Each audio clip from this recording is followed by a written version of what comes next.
Friends, Karnataka ರಾಜ್ಯ ಇಲ್ಲಿ ನೋಡಿ, ತೋಟಗಾರಿಕಾ ಇಲಾಖೆಯಲ್ಲಿ ಖಾಲಿ ಇರತಕ್ಕಂಥ ಹುದ್ದೆಗಳ ನೇಮಕಾತಿಗೆ ಸಂಬಂಧಪಟ್ಟಂತೆ ಆಸಕ್ತ ಮತ್ತು ಅರ್ಹ ಅಭ್ಯರ್ಥಿಗಳು ಸದರಿ ಹುದ್ದೆಗಳಿಗೆ ಅರ್ಜಿ ಸಲ್ಲಿಸಲು ನಿಗದಿಪಡಿಸಿದ ದಿನಾಂಕದ ಒಳಗಾಗಿ ಅರ್ಜಿಗಳನ್ನು ಸಲ್ಲಿಸಬೇಕಾಗುತ್ತೆ. ಹಾಗೆ ಈ ಒಂದು ಹುದ್ದೆಗಳಿಗೆ ಸಂಬಂಧಪಟ್ಟಂತೆ ವಿದ್ಯಾರ್ಹತೆ, ವೇತನ ಶ್ರೇಣಿ, ವಯೋಮಿತಿ, ಅರ್ಜಿ ಶುಲ್ಕ, ಹಾಗೆ ಹೇಗೆ ಅಪ್ಲೈ ಮಾಡಬೇಕು, ಎಲ್ಲ ಹುದ್ದೆಗಳ ಸಂಪೂರ್ಣ ವಿವರವನ್ನು ವಿಡಿಯೋದಲ್ಲಿ ನೀಡಲಾಗಿದೆ. ವಿಡಿಯೋನ ಕೊನೆವರೆಗೆ ನೋಡಿ. ಇನ್ನು ಫ್ರೆಂಡ್ಸ್, ಇಲಾಖೆ ಹೆಸರು ಕರ್ನಾಟಕ ರಾಜ್ಯ ತೋಟಗಾರಿಕಾ ಇಲಾಖೆ. ಹಾಗೆ ಹುದ್ದೆಗಳ ಹೆಸರು ವಿವಿಧ ಹುದ್ದೆಗಳಿದ್ದಾವೆ. ಒಟ್ಟು ಹುದ್ದೆಗಳು ಇಲಾಖೆಯಲ್ಲಿ 4319 ಹುದ್ದೆಗಳಿಗೆ ನೇಮಕಾತಿ ಇರುತ್ತೆ. ಅರ್ಜಿ ಸಲ್ಲಿಸುವವರಿಗೆ ಆನ್ಲೈನ್ನಲ್ಲಿ ಆಫಿಷಿಯಲ್ ವೆಬ್ಸೈಟಿಗೆ ಹೋಗಿ ನೀವು ಅರ್ಜಿಗಳನ್ನು ಸಲ್ಲಿಸಬೇಕಾಗುತ್ತೆ. ಹಾಗೆ ಇನ್ನು ಫ್ರೆಂಡ್ಸ್, ಹುದ್ದೆಗಳ ವಿವರವನ್ನು ನೋಡೋದಾದರೆ ಹಿರಿಯ ಸಹಾಯಕ ತೋಟಗಾರಿಕಾ ನಿರ್ದೇಶಕರು 256 ಹುದ್ದೆಗಳಿದೆ ನೋಡಿ. ಇನ್ನು ಮಾಸಿಕ ವೇತನ 52,000ದಿಂದ 97,000ವರೆಗೆ ಪರ್ ಮಂತ್ ಸ್ಯಾಲ್ರಿ ಆಗಿರುತ್ತೆ.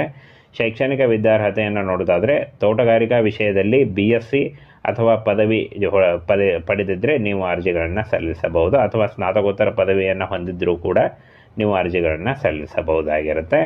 ಇನ್ನು ಸಹಾಯಕ ತೋಟಗಾರಿಕಾ ನಿರ್ದೇಶಕರು 475 ಹುದ್ದೆಗಳಿದ್ದಾವೆ. ಹಾಗೆ ಮಾಸಿಕ ವೇತನ 43,000ದಿಂದ 83,000 ಇರುತ್ತೆ. ಶೈಕ್ಷಣಿಕ ಪದವಿ BSc ಪದವಿ ಅಥವಾ ಸ್ನಾತಕೋತ್ತರ ಪದವಿ ಕೇಳಿದ್ದಾರೆ ನೋಡಿ.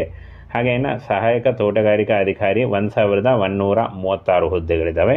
40,000ದಿಂದ 78,000 ಪರ್ ಮಂತ್ ಸ್ಯಾಲ್ರಿ ಆಗಿರುತ್ತೆ. ವಿದ್ಯಾರ್ಹತೆಯನ್ನು ನೋಡೋದಾದರೆ BSc ಅಥವಾ ಒಂದು ಡಿಗ್ರಿ ಹೊಂದಿದ್ದರೆ ನೀವು ಅರ್ಜಿಗಳನ್ನು ಸಲ್ಲಿಸಬಹುದು. ಇನ್ನು ತೋಟಗಾರಿಕಾ ಸಹಾಯಕ 926 ಹುದ್ದೆಗಳಿದ್ದಾವೆ. ಮಾಸಿಕ ವೇತನ 23,000ದಿಂದ 47,000 ಇರುತ್ತೆ. BSc ಅಥವಾ ಪದವಿ ಹೊಂದಿದ್ದರೆ ನೀವು ಅರ್ಜಿಗಳನ್ನು ಸಲ್ಲಿಸಬಹುದು. ಹಾಗೆ ಇನ್ನು ಪ್ರಥಮ ದರ್ಜೆ ಸಹಾಯಕರು ನೋಡಿ 311 ಹುದ್ದೆಗಳಿದ್ದಾವೆ. ಮಾಸಿಕ ವೇತನವನ್ನು ನೋಡೋದಾದರೆ 27,000ದಿಂದ 52,000 ಪರ್ ಮಂತ್ ಸ್ಯಾಲ್ರಿ ಆಗಿರುತ್ತೆ. ಇನ್ನು ಶೈಕ್ಷಣಿಕ ವಿದ್ಯಾರ್ಹತೆಯನ್ನು ನೋಡೋದಾದರೆ ಯಾವುದೇ ಡಿಗ್ರಿ ನೋಡಿ, ಕ್ಲಿಯರ್ ಮೆನ್ಷನ್ ಮಾಡಿದ್ದಾರೆ, ಎನಿ ಡಿಗ್ರಿ ಹೊಂದಿದಂಥ ಅಭ್ಯರ್ಥಿಗಳು ಅರ್ಜಿಗಳನ್ನು ಸಲ್ಲಿಸಬಹುದು. ಹಾಗೆ ಶೀಘ್ರ ಲಿಪಿಗಾರರು 11 ಹುದ್ದೆಗಳಿದ್ದಾವೆ. 27,000ದಿಂದ 52,000 ಪರ್ ಮಂತ್ ಸ್ಯಾಲ್ರಿ ಆಗಿರುತ್ತೆ. ಶೈಕ್ಷಣಿಕ ವಿದ್ಯಾರ್ಹತೆ PUC ಉತ್ತೀರ್ಣರಾಗಿದ್ದರೆ ನೀವು ಅರ್ಜಿಗಳನ್ನು ಸಲ್ಲಿಸಬಹುದು. ಹಾಗೆ ಕನ್ನಡ ಒಂದು ಬೆರಳಚ್ಚು ಹೊಂದಿದ್ದರೂ ಕೂಡ ನೀವು ಅರ್ಜಿಗಳನ್ನು ಸಲ್ಲಿಸಬಹುದಾಗಿರುತ್ತೆ.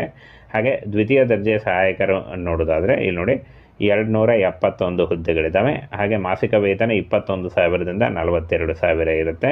ಶೈಕ್ಷಣಿಕ ವಿದ್ಯಾರ್ಹತೆ ದ್ವಿತೀಯ PUC ಹೊಂದಿದ್ದರೂ ಕೂಡ ನೀವು ಅರ್ಜಿಗಳನ್ನು ಸಲ್ಲಿಸಬಹುದು. ಇನ್ನು ಫ್ರೆಂಡ್ಸ್, ದತ್ತಾಂಶ ನಮೂದಕಾರರು ಅಂತ ಕೊಟ್ಟಿದ್ದಾರೆ ನೋಡಿ. ಇಲ್ಲಿ ನೋಡಿ, ದತ್ತಾಂಶ ನಮೂದ ಸಹಾಯಕರು, ಇದು ಬೆರಳಚ್ಚು ಸಹಾಯಕರು ಅದೇ ಟೈಪ್ನಲ್ಲಿ ಇರುತ್ತೆ. ಹಾಗೆ 58 ಹುದ್ದೆಗಳಿದ್ದಾವೆ. 21,000ದಿಂದ 42,000 PUC ಮಾಡಿದರೆ ನೀವು ಅರ್ಜಿಗಳನ್ನು ಸಲ್ಲಿಸಬಹುದು. ಹಾಗೆ ವಾಹನ ಚಾಲಕರು 87 ಹುದ್ದೆಗಳಿದ್ದಾವೆ. 21,000ದಿಂದ 42,000 SLC ಮಾಡಿದರೆ ಅರ್ಜಿಗಳನ್ನು ಸಲ್ಲಿಸಬಹುದು. ಹಾಗೆ ಲಘು ವಾಹನ driving license LMV light motor vehicle ನೀವು ಅಂದರೆ ಡ್ರೈವಿಂಗ್ ಲೈಸೆನ್ಸನ್ನು ಹೊಂದಿದ್ದರೆ ನೀವು ಅರ್ಜಿಗಳನ್ನು ಸಲ್ಲಿಸಬಹುದು. ಹಾಗೆ ಲ್ಯಾಬ್ ಅಸಿಸ್ಟೆಂಟ್ 13 ಹುದ್ದೆಗಳಿದ್ದಾವೆ ನೋಡಿ. ಲ್ಯಾಬ್ ಅಸಿಸ್ಟೆಂಟ್ PUC ಜೊತೆಗೆ ಅಂದರೆ ಡಿಪ್ಲೊಮಾ ಅಥವಾ PUC ಮಾಡಿದರೂ ನೀವು ಲ್ಯಾಬ್ ಅಸಿಸ್ಟೆಂಟ್ ಹುದ್ದೆಗಳಿಗೆ ಅರ್ಜಿಗಳನ್ನು ಸಲ್ಲಿಸಬಹುದು. 18,000ದಿಂದ 32,000 ಪರ್ ಮಂತ್ ಸ್ಯಾಲ್ರಿ ಆಗಿರುತ್ತೆ. ಇನ್ನು ಇಲ್ಲಿ ನೋಡಿ, ಜೇನು ಕೃಷಿ ಒಂದು ಸಹಾಯಕರು ಅಂತ ಕೊಟ್ಟಿದ್ದಾರೆ ನೋಡಿ. 20 ಹುದ್ದೆಗಳಿದ್ದಾವೆ ನೋಡಿ. ಟೋಟಲ್ ಆಗಿ 20 ಹುದ್ದೆಗಳಿದ್ದಾವೆ. 18,000ದಿಂದ 32,000 ಪರ್ ಮಂತ್ ಆಗಿರುತ್ತೆ. ಇನ್ನು SLCಯಲ್ಲಿ ತೇರ್ಗಡೆಯನ್ನು ಹೊಂದಿದಂಥ ಅಭ್ಯರ್ಥಿಗಳು ಅರ್ಜಿಗಳನ್ನು ಸಲ್ಲಿಸಬಹುದಾಗಿರುತ್ತೆ. ಹಾಗೆ ಜವಾನ ಹುದ್ದೆಗಳು 98 ಹುದ್ದೆಗಳಿದ್ದಾವೆ. 17,000ದಿಂದ 28,000 ಪರ್ ಮಂತ್ ಸ್ಯಾಲ್ರಿ ಆಗಿರುತ್ತೆ. ಇನ್ನು SLC ಹೊಂದಿದಂಥ ಅಭ್ಯರ್ಥಿಗಳು ಅರ್ಜಿಗಳನ್ನು ಸಲ್ಲಿಸಬಹುದು. ತೋಟಗಾರ ಸಹಾಯಕರು ನೋಡಿ, ತೋಟಗಾರ 1,774 ಹುದ್ದೆಗಳಿದ್ದಾವೆ. 17,000ದಿಂದ 28,000 ಇರುತ್ತೆ. SLC ಮಾಡಿದರೂ ಕೂಡ ನೀವು ಅರ್ಜಿಗಳನ್ನು ಸಲ್ಲಿಸಬಹುದು. ಇಷ್ಟೊಂದು ಹುದ್ದೆಗಳಿದ್ದಾವೆ. ಈ ಒಂದು ಹುದ್ದೆಗಳಿಗೆ ಆಯ್ಕೆ ಮಾಡಿಕೊಂಡು ನೀವು ಅರ್ಜಿಗಳನ್ನು ಸಲ್ಲಿಸಬಹುದಾಗಿರುತ್ತೆ. ಹಾಗೆ ಕಾವಲುಗಾರ ಹುದ್ದೆಗಳು ನೋಡಿ 29 ಹುದ್ದೆಗಳಿದ್ದಾವೆ. ಮಾಸಿಕ ವೇತನ 17,000ದಿಂದ 28,000 ಇರುತ್ತೆ.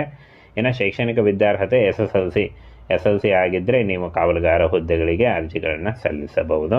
ಇನ್ನು ಆಯ್ಕೆ ವಿಧಾನವನ್ನು ನೋಡೋದಾದರೆ ಹುದ್ದೆಗಳಿಗೆ ನೇರ ನೇಮಕಾತಿ ಹಾಗೂ ಸ್ಪರ್ಧಾತ್ಮಕ ಪರೀಕ್ಷೆ ಮತ್ತು ಮುಂಬಡ್ತಿಯ ಮೂಲಕ ಆಯ್ಕೆಯನ್ನು ಮಾಡಿಕೊಳ್ಳಲಾಗುವುದು ಅಂತ ಹೇಳಿದ್ದಾರೆ. ಸ್ಪರ್ಧಾತ್ಮಕ ಪರೀಕ್ಷೆ ಇರುತ್ತೆ. ಸ್ಪರ್ಧಾತ್ಮಕ ಪರೀಕ್ಷೆಯ ಮೂಲಕ ಆಯ್ಕೆಯನ್ನು ಮಾಡಿಕೊಳ್ಳಲಾಗುತ್ತೆ. ಹಾಗೆ ಈ ಒಂದು ಹುದ್ದೆಗಳಿಗೆ ಅರ್ಜಿ ಸಲ್ಲಿಸುವಂಥ ಅಭ್ಯರ್ಥಿಗಳಿಗೆ ಯಾವುದೇ ರೀತಿಯ ಅರ್ಜಿ ಶುಲ್ಕ ಇರುವುದಿಲ್ಲ. ಅರ್ಜಿ ಶುಲ್ಕದ ಬಗ್ಗೆ ಎಲ್ಲೂ ಮಾಹಿತಿ ಇಲ್ಲ, ನೋಟಿಫಿಕೇಷನ್ನಲ್ಲೂ ಇಲ್ಲ. ಅಂದರೆ ಒಂದು ಅರ್ಜಿ ಶುಲ್ಕ ಇರುವುದಿಲ್ಲ. ಹಾಗೇನ ಆಯ್ಕೆ ಆಗುವಂಥ ಅಂದರೆ ಒಂದು ಅರ್ಜಿ ಸಲ್ಲಿಸುವಂಥ ಅಭ್ಯರ್ಥಿಗಳಿಗೆ 18ರಿಂದ 30 ವರ್ಷದ ಒಳಗಿನವರು ಅರ್ಜಿಗಳನ್ನು ಸಲ್ಲಿಸಬಹುದು.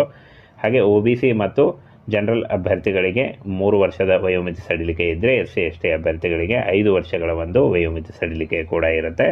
ಆನ್ಲೈನ್ ಮೂಲಕ ಅಫಿಷಿಯಲ್ ವೆಬ್ಸೈಟಿಗೆ ಹೋಗಿ ನೀವು ಅರ್ಜಿಗಳನ್ನು ಸಲ್ಲಿಸಬೇಕಾಗತ್ತೆ. ಹಾಗೇನ ಅರ್ಜಿಗಳನ್ನು ಯಾವಾಗ ಸಲ್ಲಿಸಬೇಕು ಅಂತ ನೋಡೋದಾದರೆ, ಅತಿ ಶೀಘ್ರದಲ್ಲಿ ಪ್ರಾರಂಭ ಮಾಡಲಾಗುತ್ತೆ ಅಂತ ಕೊಟ್ಟಿದ್ದಾರೆ ನೋಡಿ. ಮೊದಲನೇ ವಾರ ಅಥವಾ ಕೊನೆಯ ವಾರದಲ್ಲಿ ಶುರುವಾಗುವಂಥ ಎಲ್ಲ ಸಾಧ್ಯತೆಗಳಿದ್ದಾವೆ. ಹಾಗೇನ ಫ್ರೆಂಡ್ಸ್, ಆನ್ಲೈನ್ ಮೂಲಕ ಅಫಿಷಿಯಲ್ ವೆಬ್ಸೈಟಿಗೆ ಹೋಗಿ ಅರ್ಜಿಗಳನ್ನ ಸಲ್ಲಿಸಬೇಕಾಗತ್ತೆ. ಇನ್ನು ಅರ್ಜಿ ಸಲ್ಲಿಸಲಿಕ್ಕೆ ಆಧಾರ್ ಕಾರ್ಡು ಹಾಗೆ ಲೈಟ್ ಬ್ಯಾಕ್ಗ್ರೌಂಡ್ ಇರುವಂಥ